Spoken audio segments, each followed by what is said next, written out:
Hello, my beautiful YouTube family. Welcome back to the E portion of Tell Joanne. I am your girl, Joanne. So, guys, I'm sitting here and I'm going to start today with another recommendation from our member, Matt. And this video is called Lisa Marie Presley Talks Elvis Memories and His Death.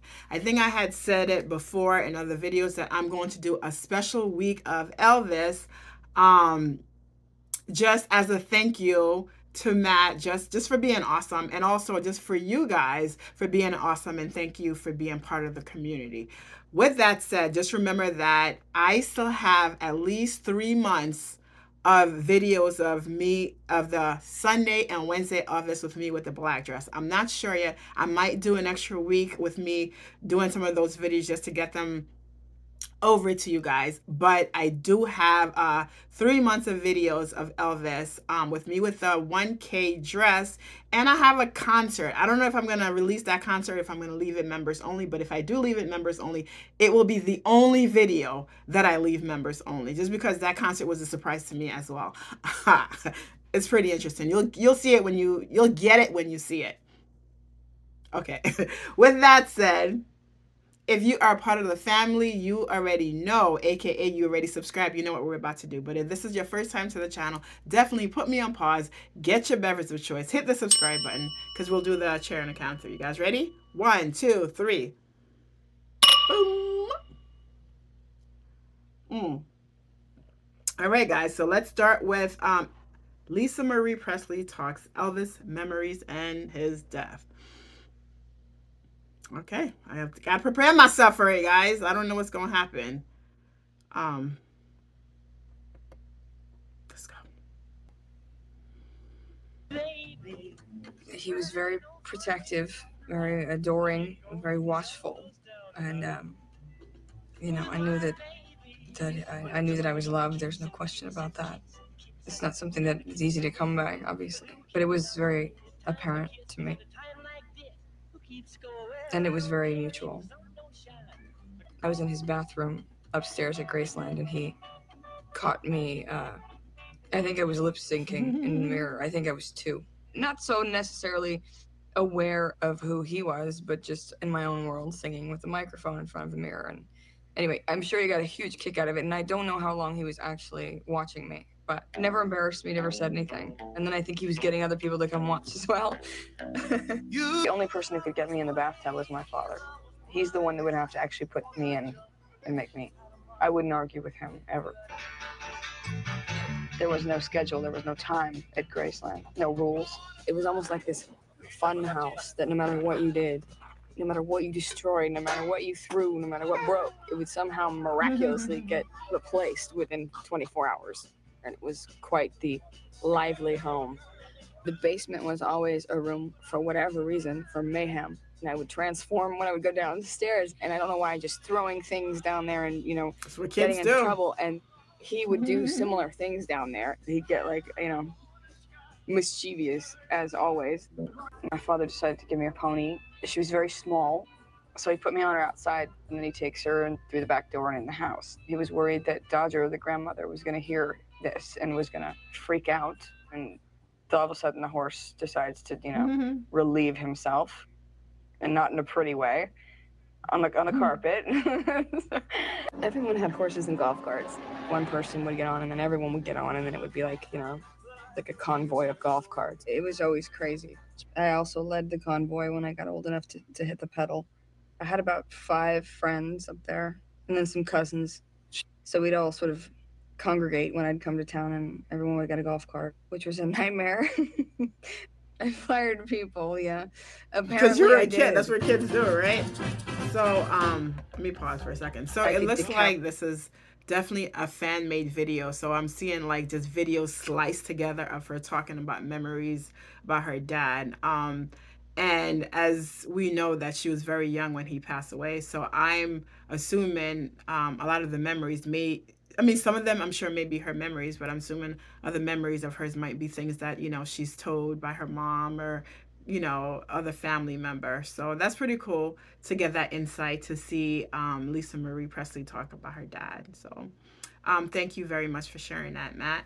All right, let's continue. potato golf cart. I could take the hood off by running under a tree. I could go through the fence and it would get fixed within 3 days. If it wasn't me, running the golf cart through a tree or through the forest or through a fence, it was my father. He would rent out Liberty Land and we'd stay there all night riding roller coasters over and over and over and over all night long. The roller coaster would go up to the highest point and then he would get out of it and make everybody Oh my panic and then gosh. fall off. You'd be sitting somewhere on the roller coaster. When you'd get in a car with him when he was behind the wheel, this could be your last minute. Same thing with the plane. All of a sudden, the Oh captain would come on down and please fasten your wow. So seatbelt because his he was going plane, to he land has the his plane. daughter's name on the plane. That's right. That's pretty cool. And it was just like everybody would stick their head between their knees, hide or something, bury themselves in the sea. It was just like one of those, oh, good God moments. He always liked the danger. He loved Hawaii. He did some Hawaiian songs. He loved the Hawaiian people. He loved Hawaii. And I never actually put it together, but I kind of had the same He's thing gonna happen. fall I over. think 18, my mom made me go. And ever since then, I've just had this thing where I've gone back every year. I wrote a lot of poetry, starting off very dark. And I said to him, please, you're not going to die, are you? You don't die. I didn't know then what was going on, so I wish I had. I didn't have any clue what was really happening. I just thought he's not happy. My God, what's going on? And he was, I remember seeing his stomach and worried to Mm. death over that. And that's the There thing were with several kids, times. right? They don't know what's going on per se, but they know what's going on, right? They have the sense, they have the feeling. So whether we're talking to them or not, they can sense when something is not right, right? And then a lot of times they hold it on to themselves, and then their little imagination just runs wild with just like the worst of everything. So that's how it is. So definitely be careful, guys, when you guys are talking around kids. Sometimes we're like, oh, they don't know what's going on. They're not taking it in. But they take it in. Kids are definitely little sponges and they do absorb everything. And listening to her is just like, I can't imagine what she was going through that time. And I don't know what story is real, what story is not real in regard to her mom. So I don't know what her mom was telling her at that time about her dad. With is she was saying positive things or negative things. When you're in a relationship, you break up, even though people are human beings, so people will say things out of spite sometimes because that's how they're feeling. But I am glad to see that she does hold on to some positive memories of her dad, whether it is her own memories that she remember or memories that other people have told her about her dad. So that's cool. Whoever sliced this video together, that's cool. All right, let me go back just a little bit. Death over that. It hurts me. There were several times where I would just feel worried and go check on him, and I'd find him in these bad states out of nowhere. He would just start falling, and Wow. I'd have to go run and catch him. And he was about 6'2" and quite heavy, and I'm holding him up. It was just starting to become too common. He was not happy. He was in such an ivory tower and so untouchable and so alienated after a while. He held the reins on I'm the cart assuming what for as she long just as he said just could. now was her own memories of him that she's talking about. Okay. And then he could no longer withstand that. It's not easy. I don't know a lot of people that have pulled it off that haven't gone to self-destruction. I don't like talking about this. It was August 16th at 4 a.m. I was supposed to be asleep, actually. He found me and, go to bed. And Okay. I said, okay. I think he kissed me goodnight, and I ran off, and he had come in and kissed me goodnight after that. That was the last time I saw him alive. I was breathing, preparing myself because I see the video that they're showing, and I know that you guys had told me all of that was his last performance before he passed away. So I know that's what she was about to say.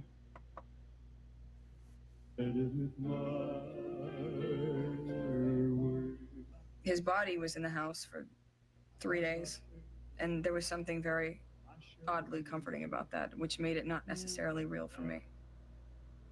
As I stayed in there with it Wow. almost the whole time. We can stop. Wow. Wow. Wow. Thank you for whoever put this together, and thank you, Matt, for sending this over to me so that I can share with my subscriber community, and also my members, who you guys will definitely get a chance to see this first.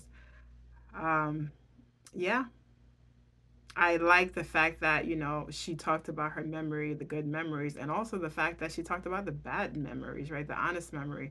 The fact that she saw him in his worst, right? Like, imagine a little girl trying to pick up her dad, her dad, a grown man, and having to go through that. So I'm sure it was very, very hard for her before he passed away. And of course, completely hard for her after he passed away.